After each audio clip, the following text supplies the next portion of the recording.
Hi friends, എൻ്റെ പുതിയ വീഡിയോയിലേക്ക് സ്വാഗതം. അപ്പോൾ ഞാൻ 2 ദിവസം മുമ്പ് ആഞ്ഞിലിക്ക ഇട്ടപ്പോൾ ഞാൻ പറഞ്ഞില്ലേ ആഞ്ഞിലിക്കുരു ഞാൻ വറുത്ത് കാണിക്കാമെന്ന്. അപ്പോൾ അതുകൊണ്ട് ഞാൻ ഇന്നത് വറുത്ത് കാണിക്കാമെന്ന് വിചാരിച്ചു.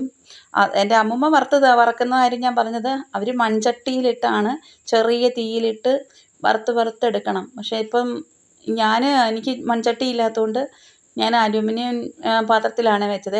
മൺചട്ടി ഉണ്ട്, അത് മീൻചട്ടിയാണ്. അപ്പോൾ അത് എടുക്കണ്ടെന്ന് വെച്ചു, തീ കയറും ഇതിനകത്ത്.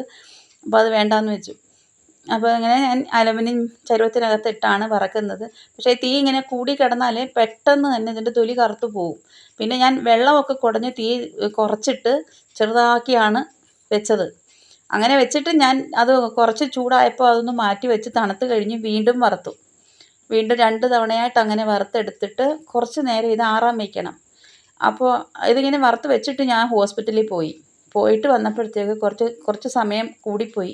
ഇതങ്ങ് തണുത്ത് പോയെങ്കിലും ഞാൻ പിന്നെ ഇത് ചാണ ശരിയാക്കിയിട്ട് ചാണയിലിട്ട് ഇത് പൊടിച്ചെടുത്തു. നമ്മൾ പയറലകാക്കുന്ന പോലെ പൊടിച്ചെടുത്തു.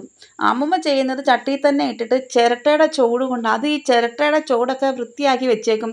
പണ്ട് ഈ ഉപ്പ് ചവിട്ടെന്നൊക്കെ പറയത്തില്ലേ, അപ്പോൾ ആ ഉപ്പ് ചവിട്ടിൻ്റെ കണക്ക് തന്നെ ചീനിക്ക് മഞ്ഞളും മുളകുമൊക്കെ കലക്കി ഒഴിക്കാൻ വേണ്ടി അതേപോലെ ഒരു ചിരട്ട നല്ല വൃത്തിയായി തവി പോലെ ആക്കി വെച്ചേക്കും. തവിക്ക് കിഴുത്ത ഇടാതെ വെച്ചേക്കുമായിരുന്നു. അതുകൊണ്ടാണ് അമ്മൂമ്മ എല്ലാം ചെയ്യുന്നത്.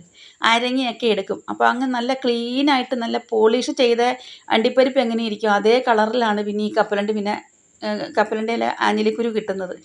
അപ്പോൾ അത്ര ടേസ്റ്റാണത് കഴിക്കാനുമേ. ഞാൻ പക്ഷേ ഇങ്ങനെ അരങ്ങിയെടുത്തു. കുറച്ച് സമയം എടുത്തു. ഇതിൻ്റെ തണുത്ത് പോയതുകൊണ്ട് കുറച്ച് സമയം എടുത്തു. പിന്നെ പതുക്കെയല്ലേ അരങ്ങാനും പറ്റുള്ളൂ. ഇതങ്ങ് പൊടിഞ്ഞു പോയാലോ എന്ന് വെച്ചിട്ട് ഞാൻ പതുക്കെയാണ് എല്ലാം എടുത്തു. പിന്നെ അത് എല്ലാം കൂടി ഒന്ന് പാറ്റി. ആദ്യമായിട്ടാണ് ഞാൻ ഈ ആഞ്ഞിലിക്കുരു വറക്കുന്നത്. ഇതുവരെ അതിന് മുമ്പൊക്കെ ഞാൻ വറുത്ത് തന്ന് കഴിച്ചിട്ടേ ഉള്ളൂ. ഇതൊക്കെ കണ്ട് പരിചയമുള്ളത് കൊണ്ട് എങ്ങനെയാണ് അതിൻ്റെ പ്രോസസ്സ് എന്നൊക്കെ അറിയാമായിരുന്നു. അപ്പോൾ അത് വെച്ചിട്ട് ഞാൻ എടുത്തതാണ്. ഈ വറുത്തിട്ട് ഇനി ഇതൊന്ന് പാറ്റിയെടുക്കണം. അപ്പോൾ ഇതൊന്ന് പാറ്റി പറക്കി. അപ്പോൾ ഇതിൻ്റെ ആ കരിന്തൊലി കറക്റ്റായിട്ട് പോയിട്ടില്ല. ഇനി അത് പോകണമെന്നുണ്ടെങ്കിൽ ഇതൊന്നും കൂടി ചൂടാക്കിയിട്ട് ആ തുണിയിൽ കെട്ടി ഒക്കെ തിരുമ്മിയാൽ പോകുമെന്ന് രതി പറഞ്ഞ്. പിന്നെ ഞാൻ അതിന് ഒരിത്തിരിയേ ഉള്ളല്ലോ, ഞങ്ങളൊരു 4 ആഞ്ഞിലിക്കുരുവിൻ്റെ കുരുവല്ലേ ഉള്ളൂ ഇത് ആഞ്ഞിലിക്കയുടെ. അപ്പോൾ അതുകൊണ്ട് പിന്നെ അത്രയും മതിയെന്ന് വെച്ചു. അപ്പോൾ നിങ്ങളെ ഇതൊന്ന് വറുത്ത് കാണിക്കുക, എങ്ങനെയാണ് ഇതിൻ്റെ പ്രോസസ്സ് എന്ന് കാണിക്കുക, അത്രയേ ഉള്ളൂ. അപ്പോൾ ഇതാണ് എൻ്റെ ഈ ആഞ്ഞിലിക്കുരു വറുത്തത് റെഡി ആയിട്ടുണ്ട്. അപ്പോൾ എൻ്റെ ചാനൽ എല്ലാവരും കാണുന്നുണ്ടെങ്കിൽ ചാനൽ ഇഷ്ടപ്പെട്ടാൽ ഒന്ന് ലൈക്ക് ചെയ്യുക, കമൻറ്റ് ചെയ്യുക, സബ്സ്ക്രൈബ് ചെയ്യുക. പിന്നെ നിങ്ങളുടെ അഭിപ്രായങ്ങൾ എന്താണെങ്കിലും അത് അറിയിക്കുക. ചാനൽ ഇഷ്ടപ്പെടുമെന്ന് കരുതുന്നു.